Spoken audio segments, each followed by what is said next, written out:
the risk of yanking so many of the military leaders off duty at the same time to a certain specific location. And that's literally what I just said. The number of general officers. That is literally what I just said. Again, I don't wear this uniform for fun. I don't wear it just for the memes that this can create. I don't talk about my military service or my propensity to lead this nation just by talking out of my ass. Like, notice how whenever I call out the actions of this administration, whenever I call out the stupidity of this administration, the leadership decisions, the economic, domestic, or even foreign policies, and then we watch a video about that very same subject, and the experts are literally repeating everything I just said, I am eminently qualified and capable of leading our country. And it's not hubris, it's not arrogance, it's because if you look at the needs of a nation, of a people, and the actions that are needed to be taken in order to ensure prosperity and safety, you do not do any of these things. I don't think I'm particularly exceptional. I don't think I'm the most eminently qualified person in the world to be president of the United States, but I definitely believe that I have met all of the leadership criteria and that I have been validated by the various subject matter experts throughout all of these streams, corroborating all of the information that I share with you. So, if I may be a little bold. Be reduced by 20%, firing senior leaders without cause, and also a high-profile order to rebrand the Defense Department as the Department of War. There probably is at the Pentagon. You have to understand that the Pentagon is an extremely massive structure, but there is still no reason why you ever fucking would have 800 generals at the Pentagon in the same room.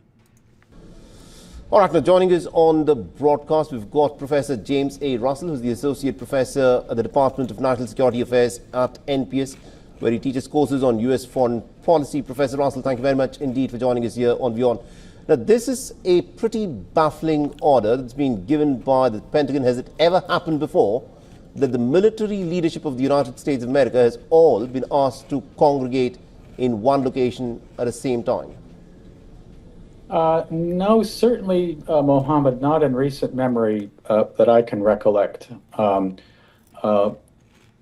This is the civilian leadership, of course, can be expected to want to meet with its senior military commanders.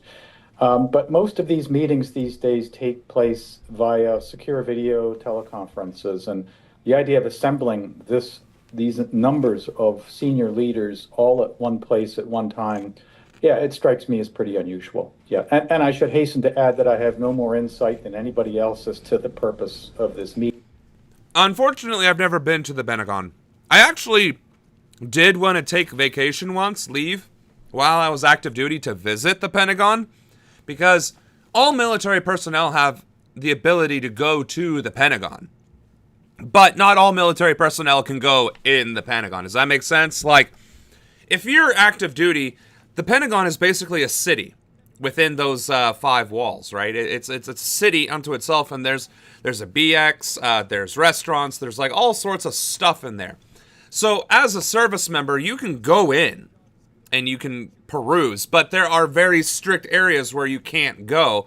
And if you even look at them, whether you're active duty in military uniform or not, your ass is grass. So I wanted to go to the Pentagon for the sake of the novelty of saying I went to the Pentagon, but I never did get the opportunity to do that. Right, it's like the Vatican and the military. That is actually a very good approximation of how the Pentagon is. You can go to the Vatican, you can visit the Vatican, you just can't visit the Vatican, right? Where the stuff happens, you can't go there. You know, that was my follow-up question, because it is pretty baffling as to why the defense chief there, the Pentagon chief there, Pete Hegseth, would want all of his defense leadership there. Would you like to speculate as to perhaps what Pete Hegseth has in his mind, or probably maybe even Donald Trump, who would of course be the chief of all America's armed forces? Perhaps he may want to have a word with his military leadership. Right. So just to be clear, I think in this administration in particular, the cabinet secretaries, Secretary Hegseth, for example, wouldn't be doing something like this, I think it's fair to say, without the direction of the White House.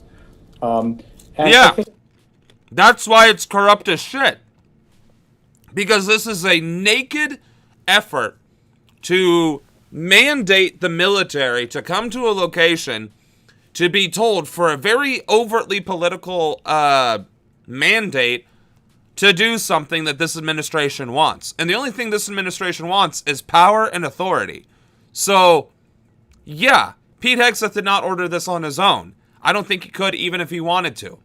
The point being, the only reason why anybody would even think to do this is to demand loyalty from your military and not wanting to risk them having any opportunity to undermine you from their positions of leadership and authority at their military installations. Again, a general and an admiral typically have the respect and support of their subordinates.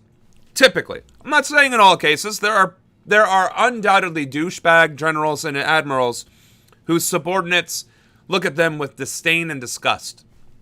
Absolutely. But one thing that all these people have is a history of military experience and a little bit of gravitas and arrogance for their rank. And they live by that, right? You don't become a general by accident. You don't become an admiral by accident. Whether it's a 1-star through 4-star, that's not an accident. It is extremely difficult to become a Flagstaff officer, right? And the fact that every single one of them were pulled from their places of authority, of command, where they have their loyal troops, their loyal commanders, the ability for them to resist any sort of fascist loyalty demand by this administration would have been astronomical. Whereas now, if they're ordered to come to the Pentagon and forced into the same room, you could have the entire room surrounded by MPs, and anyone who doesn't bend the knee would be forcibly escorted out of the Pentagon, stripped of their rank, their commission, or forcibly retired. Whereas if they were on their military installation, they could just shut off the fucking link, order their troops to disobey this administration, and make a public brouhaha stating that the administration attempted to demand their loyalty, undermining the separation of the military from the government.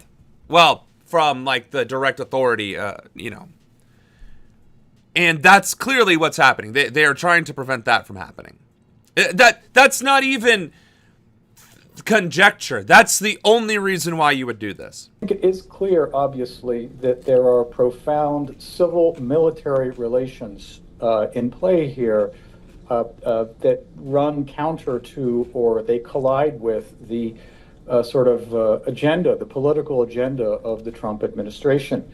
We have to remember, of course, that the General Officer Corps, the military leadership of the United States, of course, all the military leadership of the United States swears allegiance to the Constitution.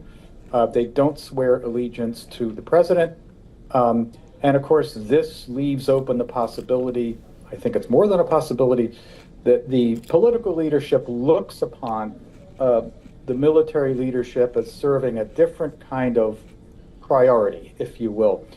And if we look around the rest of the administration, for example, the civilian agencies, the Justice Department, the Department of Human Services, Homeland Security, all of these agencies, essentially the civilians that have been sent into these agencies have been sent there to destroy these agencies. They haven't been sent there to run them.